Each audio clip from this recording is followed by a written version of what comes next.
The land that Israel was created on, which is the same land that Syria, Lebanon, Iraq, and Jordan were created on, belonged to the Turks for 400 years prior to that. Turks are not Arabs.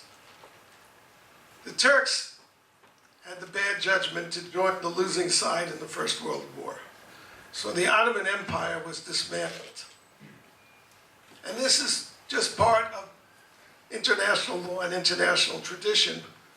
Of course, the victors decided that the Germans and the Turks, therefore, were aggressors. So they got to divide up the Ottoman Empire. And of course, Woodrow Wilson was against empires anyway. And they carved out 5 nations that I mentioned. And they created these mandates that the British and the French had. And the Palestine Mandate referred to a region, not a people. There were Arabs living in this region, but there was no Palestinian people. And let's see, just so you, this is the West Bank, and Gaza is somewhere down here. Okay. This was the Palestine Mandate.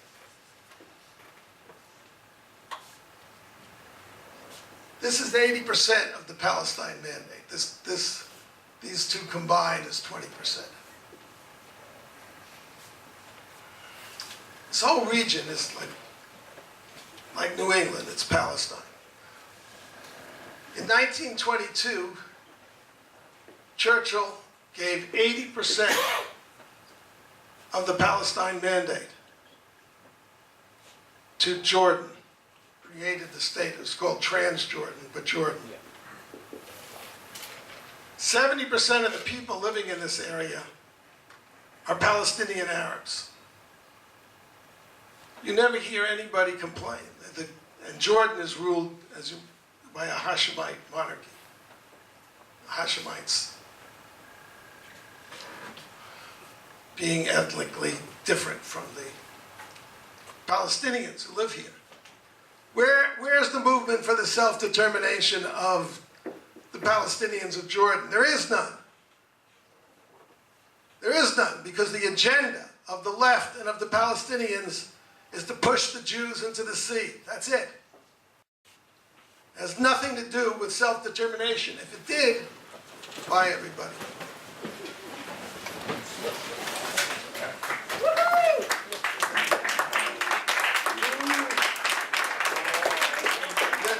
Supposed to be college students. Right, they're supposed to be learning something. Open-minded. Yeah. Unfortunate. Really open-minded. Yeah, open-minded.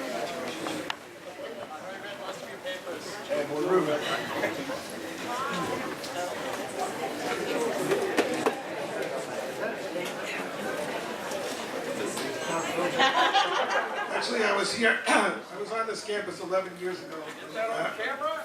I had a similar walkout. I was speaking about reparations for slavery 137 years after the fact, when there were no slaves left in America. Actually, unfortunately, there are slaves all over the world, but it's not those slaves. Okay, 80% was given to Jordan, and the British, being anti-Semites, including, well, actually Churchill said some nice things about the Jews, but they made a rule that no Jew could have land in Jordan. And they divided the 20%, they divided equally. I made this look equal, but it don't matter. Equally between the Arabs and the Jews, except they gave the Jews, somewhere down here, a desert. So the Jews got whatever 40% and 50% is.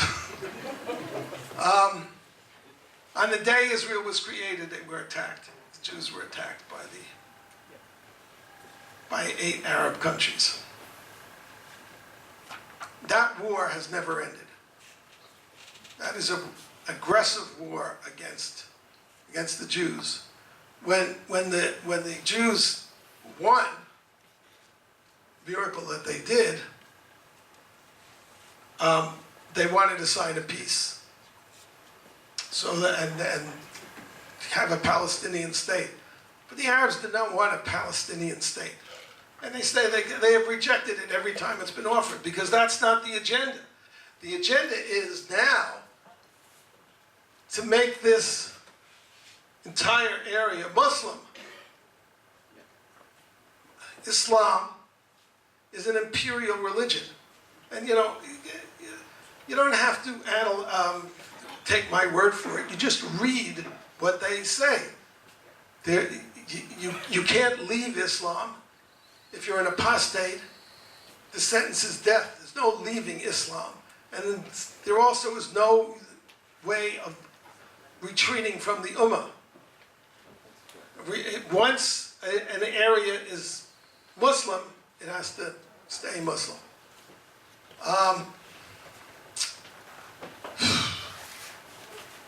Now what happened in 1949 when this war was over?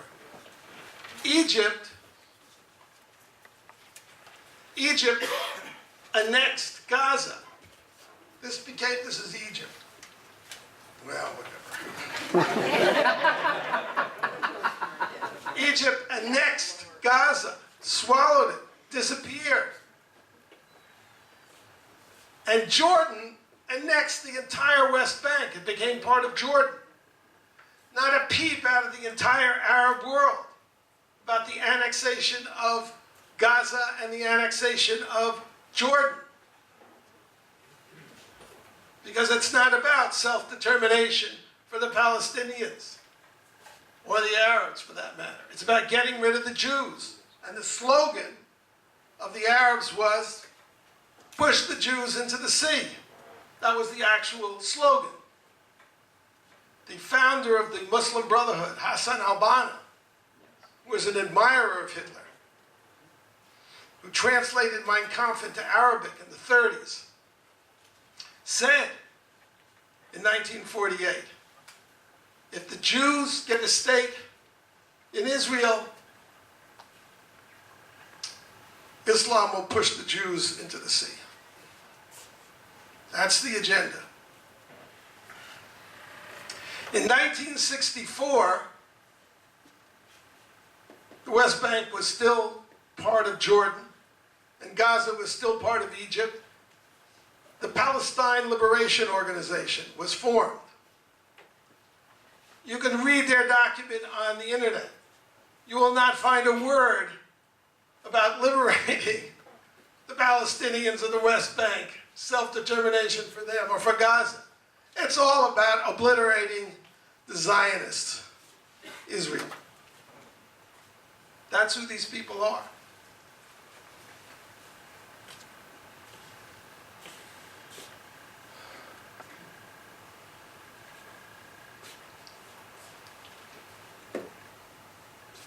The West Bank and Gaza became released from, or liberated from, Egypt and Jordan as a result of the '67 war. The second aggression by the Arabs to destroy the Jewish state.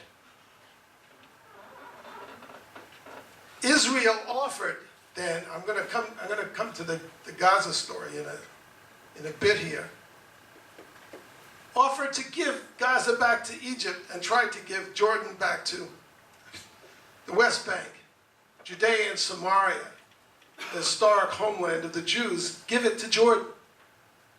And they refused. And in fact, the Arab aggressors all met in Khartoum in 1967, and they came out with a statement which is always referred to as the three no's. No recognition of Israel, no negotiation, no peace. And that's why Israeli troops are stationed here in these areas. So there is technically there's an occupation in that sense. You have an enemy who wants to kill you, destroy you, eliminate you, and will not sign a peace. What do?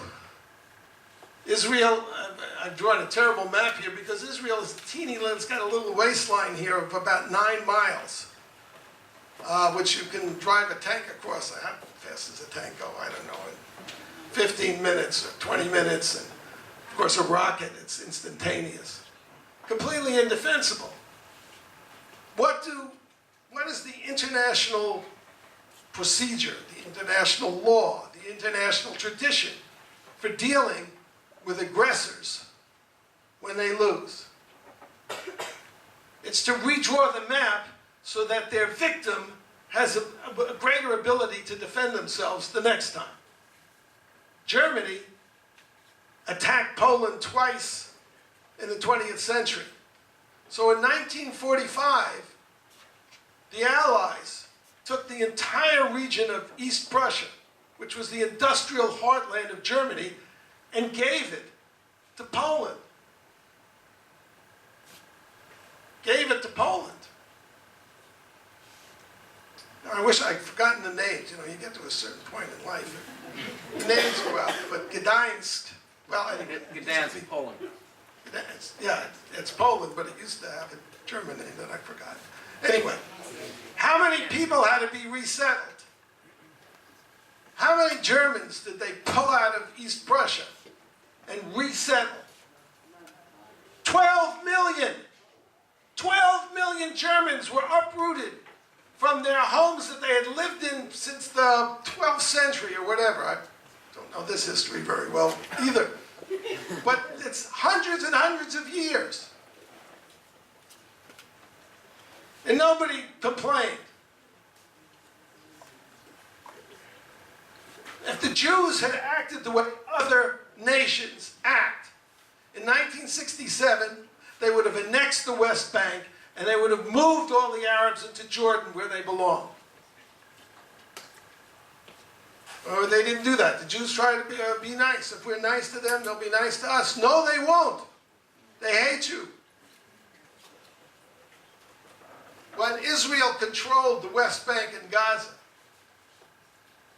in the 70s and 80s, they poured hundreds of millions of dollars into these territories. They created universities. They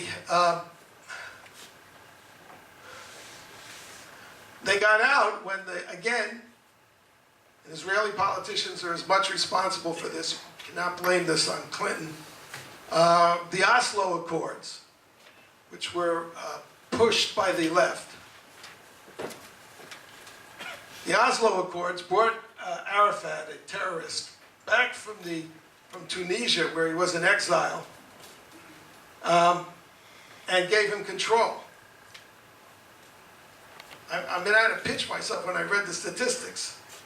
But within 6 months, the standard of living in Gaza declined by 25%, and the unemployment rate went from 10 to 40%. These are, not only are these evil people, the real oppressors of Palestinians, which is Hamas, the PLO, the Arab states, but they are incredibly corrupt.